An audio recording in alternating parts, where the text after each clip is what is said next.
During the first year that I was at Lee University, Dan Turman, who was one of my old small group leaders from 12 Stone, reached out to me and asked me what I was doing for the summer. Mind you, at the time it was August. That was like asking me what I was doing on a random Tuesday. Obviously, I responded telling him that I had no idea what I was doing this upcoming summer. In our conversation, he told me that I should work at Woodlands Camp over the summer as a camp counselor. At the time, I thought there was no way I was willing to give up my entire summer and the freedom with it to counsel kids. Of course, I did the only logical thing to do. I waited to let the deadline to apply pass and told him that I totally forgot to apply. After he reached out the first time, it was something I really never thought about until much later on. As the school year moved on, I had a friend reach out who I knew from high school and was going to Lee at the time. She told me that she loved working at Woodlands the previous summer and told me that I should consider applying to do it. Again, I told her that it was a maybe in order to get her to leave me alone about it. She pushed and pushed and pushed. Finally, she got me to the point of challenging me in a one-on-one game in basketball. If I won, she would stop asking about it. If she won, I applied. When I tell you I was so determined to win and that I played the hardest I had ever played in my life, she didn't score a single point. In my eyes, I was thankful she finally was leaving me alone about it, and I continued to not let it take up any of my headspace. Fast forward to the weekend before finals week, which was a week before the summer started. I went to attend my cousin's men's conference again for the second year in a row. If you haven't heard or you have heard my testimony, this was a big time for my family because it was a year since my dad had gone through heart surgery, making it an emotional time. As we got to the conference, right as I sat down, I get a text from Dan. The text read, "So, what are you doing this summer?" Since it was so close to the summer, I began to think about all the fun things I had planned. We were planning to make a ton of trips across the country and do some sightseeing, making my summer planned out and busy. I remember in a conversation we had over the phone, Dan told me that everything I was going to do sounded great, but said, "What if you did summer camp instead?" In that moment, I gave him the most basic response, which was, "I'll pray about it and let you know." In that moment, I gave honestly one of the most half-hearted prayers to God and said, "God, if you really want me to do this, I need you to make it very obvious and clear because I'm an oblivious person sometimes." Additionally, I said, "If I still don't see the sign or if I ignore it, just have someone tell me that's what I need to do." Now, I don't know if you've experienced this before, but sometimes it can be easy to look for the answer you want to pray rather than actually listen for God's answer to your prayer. Well, the conference lasted from Thursday night to Saturday morning, and that Friday night, the preacher was talking about how he grew up in a poor family.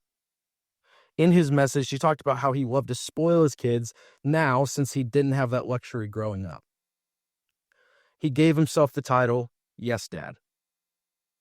Because usually when his kids asked for something, he would say yes. As the preacher went on, he began to talk about some of us and how we were asking God for something in our season, whether or not it was going to happen or if he was going to answer the prayer. In this moment, the preacher leans forward and says, "Dad says yes." Now, of course, you're probably thinking, this was the sign. How could you not see that God was speaking to you through that? In reality, I sat there and thought that it was the most cliche and unbelievable thing I had ever heard. I doubted in my mind because I thought there was no way that that was the sign. Additionally, I began to sit there and think, well, I'm going to miss out on this, I'll miss out on this, and this. And in that moment, I felt God whisper and say, "If that's so great, don't you think what I have is just that much better?" In that moment, all I could think was, dang it, That night, I was struggling with processing all of it and was really quiet. I talked to my dad about some of it, and he encouraged me to continue to pray about it that night. The following day, on Saturday morning, I skipped the last session and told my dad I was studying for my final exams. In reality, I went to go donate plasma because I was a broke college student needing to pay off a speeding ticket. To quickly take a trip to the past, that previous year, I had gone to see one of my buddies in North Carolina when I had got pulled over speeding on the interstate. I put my car into cruise control, never saw the sign change from a 65 down to a 55. All that to say, I had a big ticket that I was having to pay for, which was why I was going to donate plasma, because it was my last chance to make some quick money before going home for the summer. Now, if you've never been to a plasma center, it's almost like a DMV. You sit in a waiting room, they call you up to the kiosk and test your vitals and then send you to the back. Well, on this particular day, there was one kiosk that was open, and I thought to myself, please don't call me up. This guy was new, and he did not know how to do his job well. He was always having to re-prick your finger and run tests more than once because he would tend to mess it up. Well, as you might have thought, he called me up, which immediately put me in a bad mood as I sat there getting all my vitals checked. Let me preface this next part by saying I did not know this guy. He knew nothing about me and didn't even really know my name. The longest conversation we had had before was when he asked me about my favorite movie. So while I am sitting there, he begins to run all these tests and just stops. I'm sitting there thinking, great.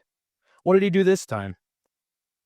He stops and just stares at me for a good 30 seconds, making it the most awkward 30 seconds of my life.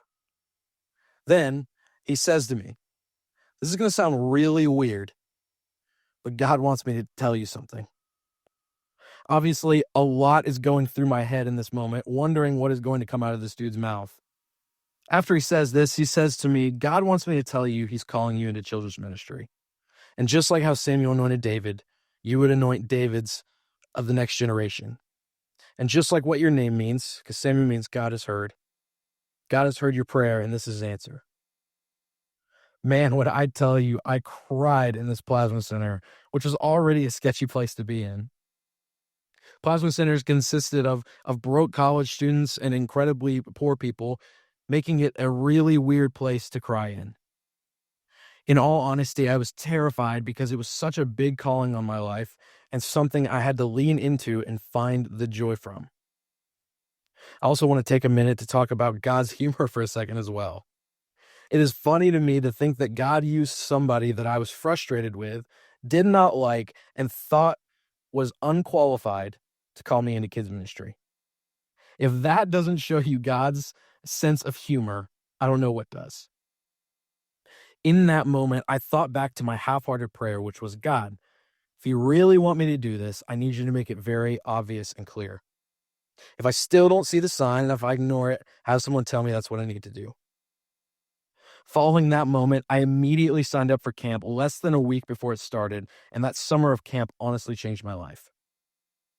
At the time, I was a sports management major, and I had no desire to go into full-time ministry. Obviously, God had other plans. During that summer, God showed me that working with kids was exactly what I needed to do. As the summer went on, I found out that Woodlands had an internship program called Next. It was a 9-month internship program that focused on all things involving behind-the-scenes ministry.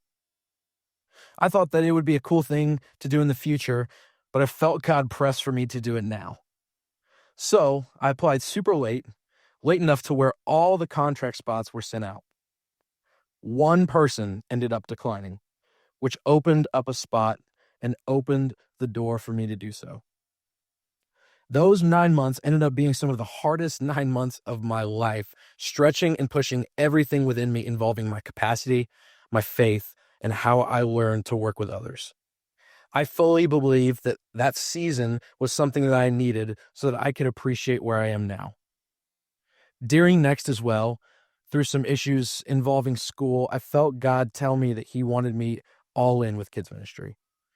So, because I felt his push, I ended up switching my major from sports management to a degree in ministry leadership with an emphasis on children's ministry.